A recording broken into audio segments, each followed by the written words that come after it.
욥기 28장. 은을 캐는 광산이 있고 금을 정련하는 재련소도 있다. 철은 흙에서 캐어내며 구리는 광석을 녹여서 얻는다. 광부들은 땅속을 깊이 파고 들어가서 땅속이 아무리 캄캄해도 그 캄캄한 구석구석에서 광석을 캐어낸다. 사람이 사는 곳에서 멀리 떨어진 곳, 사람의 발이 가 닿지 않는 곳에 사람들은 갱도를 판다. 줄을 타고 매달려서 외롭게 일을 한다. 땅 위에서는 먹거리가 자라지만 땅속은 같은 땅인데도 용암으로 들끓고 있다. 바위에는 샤파이어가 있고 돌가루에는 금이 섞여 있다. 솔개도 거기에 이르는 길을 알지 못하고 매의 날카로운 눈도 그 길을 찾지 못한다. 겁없는 맹수도 거기에 발을 들여놓은 일이 없고 무서운 사자도 그곳을 밟아 본 적이 없다. 사람은 굳은 바위를 깨고 산을 그 밑뿌리까지 파들어 간다. 바위에 굴을 뚫어서 각종 진귀한 보물을 찾아낸다. 강의 근원을 찾아내고 땅에 감추어진 온갖 보화를 들추어낸다. 그러나 지혜는 어디에서 얻으며 슬기가 있는 곳은 어디인가? 지혜는 사람에게서 발견되는 것이 아니다. 사람은 어느 누구도 지혜의 참 가치를 알지 못한다. 깊은 바다도 나는 지혜를 감추어 놓지 않았다 하고 말한다. 넓은 바다도 나는 지혜를 감추어 놓지 않았다 하고 말한다. 지혜는 금을 주고 살 수 없고 은으로도 그 값을 치를 수 없다. 지혜는 오빌의 금이나 값진 루비나 샤파이어로도 그 값을 치를 수 없다. 지혜는 금보다 값진 것, 금잔이나 값진 유리잔보다 더 값진 것이다. 지혜의 값은 산호보다 수정보다 비싸다. 지혜를 얻는 것은 진주를 가진 것보다 값지다. 에티오피아의 토파즈로도 지혜와 비교할 수 없고 정금으로도 지혜의 값을 치를 수 없다. 그렇다면 지혜는 어디에서 오며 슬기가 있는 곳은 어디인가? 모든 생물의 눈에 숨겨져 있고 공중의 세계도 감춰져 있다. 멸망의 구덩이와 죽음도 지혜를 두고 이르기를 지혜라는 것이 있다는 말은 다만 소문으로만 들었을 뿐이다 하고 말한다. 그러나 하나님은 지혜가 있는 곳에 이르는 길을 아신다. 그분만이 지혜가 있는 곳을 아신다. 오직 그분만이 땅끝까지 살피실 수 있으며 하늘 아래에 있는 모든 것을 보실 수 있다. 그분께서 저울로 바람의 강약을 달아 보시던 그때에 물의 분량을 달아 보시던 그때에 비가 내리는 규칙을 세우시던 그때에 천둥 번개가 치는 길을 정하시던 그때에 바로 그때에 그분께서 지혜를 보시고 지혜를 칭찬하시고 지혜를 튼튼하게 세우시고 지혜를 시험해 보셨다. 그런 다음에 하나님은 사람에게 말씀하셨다. 주님을 경외하는 것이 지혜요, 악을 멀리 하는 것이 슬기다. 욥기 29장. 욥이 다시 비유를 써서 말을 하였다. 지나간 세월로 뒤돌아갈 수만 있으면 하나님이 보호해 주시던 그 지나간 날로 뒤돌아갈 수 있으면 좋으련만 그때에는 하나님이 그 등불로 내 머리 위를 비추어 주셨고 빛으로 인도해 주시는 대로 내가 어둠 속을 활보하지 않았던가? 내가 그처럼 잘 살던 그 시절도 다시 돌아가서 살 수 있으면 좋으련만 내 집에서 하나님과 친밀하게 사귀던 그 시절로 뒤돌아갈 수 있으면 좋으련만 그때에는 전능하신 분께서 나와 함께 계시고 내 자녀들도 나와 함께 있었건만 젖소와 양들이 젖을 많이 내어서 내 발이 젖으로 흠뻑 젖었건만 돌짝밭에서 자란 올리브 나무에서는 올리브 기름이 강물처럼 흘러나왔건만 그때에는 내가 성문회관에 나가거나 광장에 자리를 잡고 앉으면 젊은이들은 나를 보고 비켜서고 노인들은 일어나서 내게 인사하였건만 원로들도 하던 말을 멈추고 손으로 입을 가렸으며 귀족들도 혀가 입 천장에 달라붙기나 한 것처럼 말소리를 죽였건만 내 소문을 들은 사람들은 내가 한 일을 칭찬하고 나를 직접 본 사람들은 내가 한 일을 기꺼이 자랑하고 다녔다. 내게 도움을 청한 가난한 사람들을 내가 어떻게 구해 주었는지, 의지할 데가 없는 고아를 내가 어떻게 잘 보살펴 주었는지를 자랑하고 다녔다. 비참하게 죽어가는 사람들도 내가 베푼 자선을 기억하고 나를 축복해 주었다. 과부들의 마음도 즐겁게 해주었다. 나는 늘 정의를 실천하고 매사를 공평하게 처리하였다. 나는 앞을 못 보는 이에게는 눈이 되어주고 팔을 저는 이에게는 발이 되어주었다. 궁핍한 사람들에게는 아버지가 되어주고 알지도 못하는 사람들의 하소연도 살펴보고서 처리해 주었다. 악을 행하는 자들의 턱뼈를 으스러뜨리고 그들에게 희생당하는 사람들을 빼내어 주었다. 그래서 나는 죽을 때까지 이렇게 건장하게 살 것이다. 소탈처럼 많은 나날 불사조처럼 오래 살 것이다. 나는 뿌리가 물가로 뻗은 나무와 같고 이슬을 머금은 나무와 같다. 사람마다 늘 나를 칭찬하고 내 정력은 쇠하지 않을 것이다 하고 생각하였건만 사람들은 기대를 가지고 내 말을 듣고 내 의견을 들으려고 잠잠히 기다렸다. 내가 말을 마치면 다시 뒷말이 없고 내 말은 그들 위에 이슬처럼 젖어들었다. 사람들은 내 말을 기다리기를 단비를 기다리듯 하고 농부가 봄비를 기뻐하듯이 내 말을 받아들였다. 내가 미소를 지으면 그들은 새로운 확신을 얻고 내가 웃는 얼굴을 하면 그들은 새로운 용기를 얻었다. 나는 마치 군대를 거느린 왕처럼 슬퍼하는 사람을 위로해 주는 사람처럼 사람들을 돌보고 그들이 갈 길을 정해주곤 하였건만. 욥기 30장. 그런데 이제는 나보다 어린 것들까지 나를 조롱하는구나.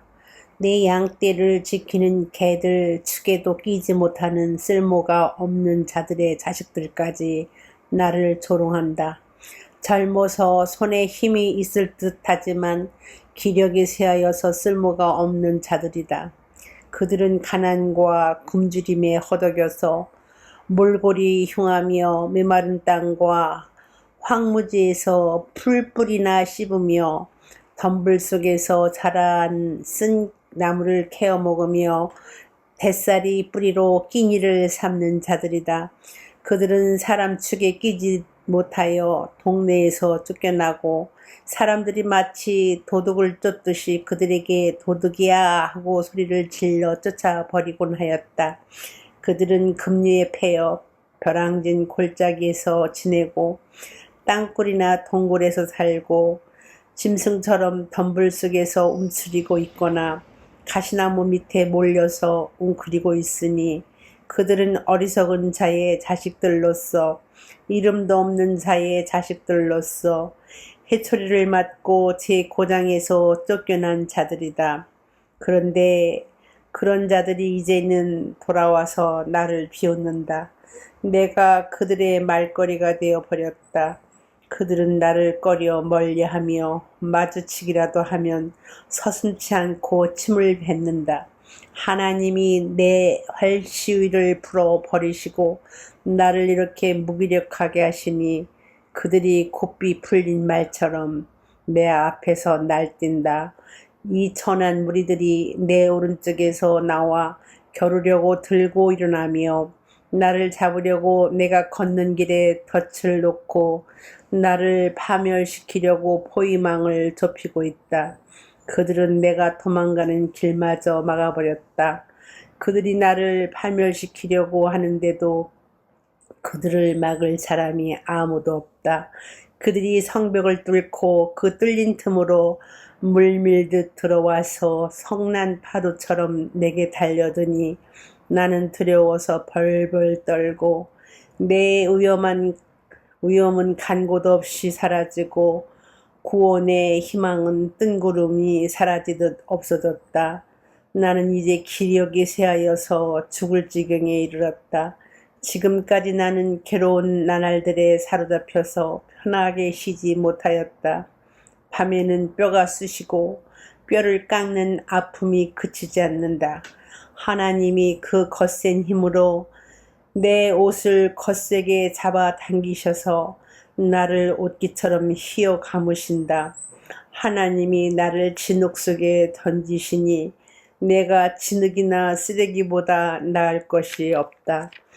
주님, 내가 주님께 부르짖어도 주님께서는 내게 응답하지 않으십니다. 내가 주님께 기도해도 주님께서는 들은 채도 않으십니다. 주님께서는 내게 너무 잔인하십니다. 힘이 세신 주님께서 힘이 없는 나를 핍박하십니다. 나를 들어올려서 바람에 날리게 하시며 태풍에 휩쓸려서 흔적도 없이 사라지게 하십니다. 나는 잘 알고 있습니다. 주님께서는 나를 죽음으로 몰아넣고 계십니다. 끝내 나를 살아있는 모든 사람들이 다 함께 만나는 그 죽음의 집으로 돌아가게 하십니다. 주님께서는 어찌하여 망할 수밖에 없는 연약한 이 몸을 주십니까? 기껏 하나님의 자비나 빌어야 하는 것밖에는 아무것도 할 수 없는 보잘것없는 이 몸을 어찌하여 그렇게 세게 치십니까? 고난받는 사람을 보면 함께 울었다. 궁핍한 사람을 보면 나도 함께 마음 아파하였다. 내가 바라던 행복은 오지 않고 화가 들이닥쳤구나. 빛을 발았더니 어둠이 밀어닥쳤다. 근심과 고통으로 마음이 갈기갈기 찢어지고 하루도 고통스럽지 않은 날이 없이 지금까지 살아왔다. 햇빛도 비치지 않는 그늘진 곳으로만 침울하게 돌아다니다가 사람들이 모여있는 곳에 이르면 도와달라고 애걸이나 하는 신세가 되고 말았다. 나는 이제 이리의 형제가 되고 타주의 친구가 되어 버렸는가? 내가 내 목소리를 들어보아도 내 목소리는 구슬프고 외롭다. 살갗은 검게 타서 벗겨지고 뼈는 열을 받아서 타 버렸다. 수금 소리는 통곡으로 바뀌고 피리 소리는 애곡으로 바뀌었다. 고린도 후서 4장. 그러므로 우리는 하나님의 자비를 힘입어서 이 직분을 맡고 있으니 낙심하지 않습니다. 우리는 부끄러워서 드러내지 못할 일들을 배격하였습니다. 우리는 간교하게 행하지도 않고 하나님의 말씀을 왜곡하지도 않습니다. 우리는 진리를 환히 드러냄으로써 하나님 앞에서 모든 사람의 양심에 우리 자신을 떳떳하게 내세웁니다. 우리의 복음이 가려 있다면 그것은 멸망하는 자들에게 가려 있는 것입니다. 그들의 경우를 두고 말하면 이 세상의 신이 믿지 않는 자들의 마음을 어둡게 하여서 하나님의 형상이신 그리스도의 영광을 선포하는 복음의 빛을 보지 못하게 한 것입니다. 우리는 우리 자신을 전하는 것이 아니라 예수 그리스도를 주님으로 선포합니다. 우리는 예수로 말미암아 우리 자신을 여러분의 종으로 내세웁니다. 어둠 속에 빛이 비춰라 하고 말씀하신 하나님께서 우리의 마음속을 비추셔서 예수 그리스도의 얼굴에 나타난 하나님의 영광을 아는 지식의 빛을 우리에게 주셨습니다. 우리는 이 보물을 질그릇에 간직하고 있습니다. 이 엄청난 능력은 하나님에게서 나는 것이지 우리에게서 나는 것이 아닙니다. 우리는 사방으로 제어들어도 움츠러들지 않으며 답답한 일을 당해도 낙심하지 않으며 박해를 당해도 버림받지 않으며 거꾸로 뜨림을 당해도 망하지 않습니다. 우리는 언제나 예수의 죽임 당하심을 우리 몸에 짊어지고 다닙니다.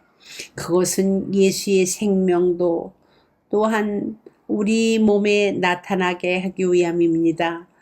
우리는 살아있으나 예수로 말미암아 늘 몸을 죽음에 내어 맡깁니다. 그것은 예수의 생명도 또한 우리의 죽을 육신에 나타나게 하기 위함입니다. 그리하여 죽음은 우리에게서 작용하고 생명은 여러분에게서 작용합니다. 성경에 기록하기를 나는 믿었다. 그러므로 나는 말하였다 하였습니다. 우리는 그와 똑같은 믿음의 영을 가지고 있으므로 우리도 믿으며 그러므로 말합니다. 주 예수를 살리신 분이 예수와 함께 우리도 살리시고 여러분과 함께 세워주시라는 것을 우리는 알고 있습니다. 이 모든 일은 다 여러분을 위한 것입니다. 그리하여 하나님의 은혜가 점점 더 많은 사람에게 퍼져서 감사하는 마음이 넘치게 하고 하나님께 영광을 돌리게 하려는 것입니다. 그러므로 우리는 낙심하지 않습니다. 우리의 겉사람은 낡아가나 우리의 속사람은 날로 새로워집니다. 지금 우리가 겪는 일시적인 가벼운 고난은 비교할 수 없을 정도로 영원하고 크나큰 영광을 우리에게 이루어 줍니다. 우리는 보이는 것을 바라보는 것이 아니라 보이지 않는 것을 바라봅니다. 보이는 것은 잠깐이지만 보이지 않는 것은 영원하기 때문입니다. 시편 1편 복 있는 사람은 악인의 길을 따르지 아니하며 죄인의 길에 서지 아니하며 오만한 자의 자리에 앉지 아니하며 오로지 주님의 율법을 즐거워하며 밤낮으로 율법을 묵상하는 사람이다. 그는 시냇가에 심은 나무가 철따라 열매를 맺으며 그 잎이 시들지 아니함 같으니 하는 일마다 잘 될 것이다. 그러나 악인은 그렇지 않으니 한낮 바람에 흩날리는 쭉정이와 같다. 그러므로 악인은 심판받을 때에 몸을 가누지 못하며 죄인은 의인의 모임에 참여하지 못한다. 그렇다. 의인의 길은 주님께서 인정하시지만 악인의 길은 망할 것이다. 아멘.